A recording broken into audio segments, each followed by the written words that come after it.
પોતે જાતે કાર્ય કરે છે બધા જ. હા, અને કહેવાય છે કે માં જશોદાનું રૂપ એવું હતું ને કે એના રૂપ સામે બીજા રૂપ ઝાંખા પડતા હતા.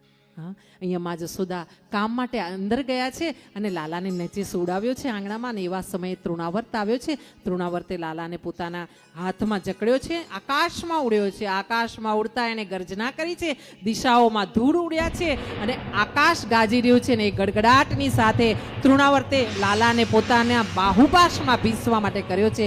અને એવા સમયે લાલાએ પોતે પણ તૃણાવર્તને પોતાની બાહુપાસમાં ભીસવા માટે કર્યો છે. ધીરે ધીરે લાલાએ પોતાના હાથનું જોર વધાર્યું છે અને એવા સમયે તૃણાવર્ત ગભરાયો છે, એની છાતી ભીસાઈ છે, તૃણાવર્તની જીભ બહાર આવી છે, એની આંખો મોટી થઈ છે અને એણે વિચાર્યું છે કે મને હવે જો છોડી દે તો સારું. પણ લાલાએ એને છોડ્યો નથી અને એવા સમયે ધડામ દઈને આ તૃણાવર્ત ગોકુળની ધરતી પર નીચે પડ્યો છે અને પછડાઈને મરી ગયો છે.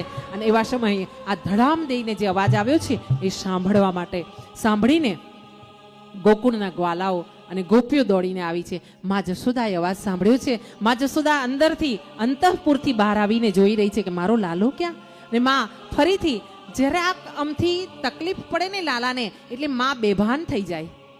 જશોદા જ્યાં લાલાને દર્શન ન કરે ને, આંગણામાં મૂક્યો તો, લાલાને સુડાવ્યો તો, ને જ્યાં જશોદા લાલાને નથી જોતી ને ત્યાં બેશુદ્ધ થઈ જાય માં. તો આ પ્રેમ, હા, કે લાલાને ન જોવે એટલે આકુળ વ્યાકુળ થાય માં. અને માં જશોદા બેભાન થયા છે. આ બાજુ ગોપીઓ ગઈ છે અને તૃણાવર્તના છાતી ઉપર ભાખુડિયા ભરતા લાલાને ઉઠાવીને લઈને આવી છે. આવીને માં જશોદાને આપ્યો છે અને કીધું છે કે માં આ તારા લાલાને સંભાળ.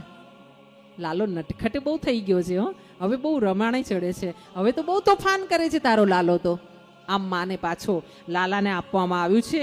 અને લાલાને આપતી વખતે ગોવાળો આવ્યા છે અને ગોવાળોએ પાછી એક જ વાત કરી છે. માં જશોદાએ પૂછ્યું છે ક્યાં તો મારો લાલો, મેં તો અહીંયા સુવડાવ્યો હતો.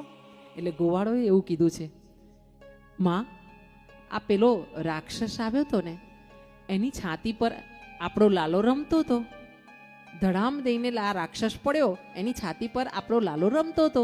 એટલે પાછી માં ગુસ્સે થઈ છે, તમને કંઈ સૂઝતું નથી? મારા લાલાની મોટી મોટી વાતો કરવા સિવાય તમને કશું આવડતું નથી? શું તમારી નજરો તમે આખો દિવસ મારા લાલા પર ગડાવીને બેસી રહ્યા છો? હા, આવી નજર ના લગાવશો. જાઓ તમે બધા તમારા કામ પર જાઓ, મારા લાલાને અહીંયા મૂકી દો એકલો, હું ને મારો લાલો. હા, આમ માએ પાછા પ્રેમથી લાલાના મસ્તકને સૂંઘ્યું છે, ચૂમીઓ ભરી છે અને લાલાને પ્રેમ કરતી માં જશોદાએ સ્તનપાન કરાવ્યું છે. અને આવી રીતે માં પોતાના લાલાને પ્રેમ કરી છે. એકવાર જોરદાર જયકાર કરીએ માં જશોદાનો અને સાથે કૃષ્ણનો. બોલીએ કૃષ્ણ કનૈયા લાલ કી જય. अपने अपने मात पिता की જય.